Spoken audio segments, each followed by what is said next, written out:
ఇలాంటి కమ్మటి మెంతి మజ్జిగ అనేది ఉంటే పిల్లలు పెద్దవాళ్ళు కూడా చాలా ఇష్టంగా తింటారు. ముఖ్యంగా పిల్లలకైతే చాలా బాగా డైజెషన్ అవుతుంది.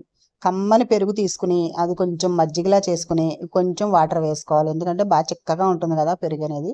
ఇలా కొంచెం పలచగా చేసుకున్న తర్వాత అందులోకి ఉప్పు, పసుపు సరిపడినంత వేసేసి ఒకసారి కలిపేసి పక్కన పెట్టుకుని స్టవ్ మీద కడాయి పెట్టి 1 టీ స్పూన్ వరకు ఆయిల్ వేసి కొద్దిగా ఆవాలు, అలాగే కొంచెం జీలకర్ర, కొంచెం మెంతి గింజలు ఎక్కువ వేసుకోకండి, మళ్ళీ చేదొచ్చేస్తుంది. అలాగే 1 లేక 2 ఎండుమిర్చి, కొంచెం కసూరి మేతి వేసుకుంటే ఫ్లేవర్ అనేది బాగుంటుంది అనమాట. అలాగే కొంచెం వాము, ఒక 1 టీ స్పూన్ వాము, కొద్దిగా ఇంగువ కూడా వేసేసి ఒకసారి అంతా ఫ్రై చేసుకోవాలి. ఇది సింపుల్ అనమాట అండి. ఇందులో ఉల్లిపాయలు అవి ఏమీ ఉండవు.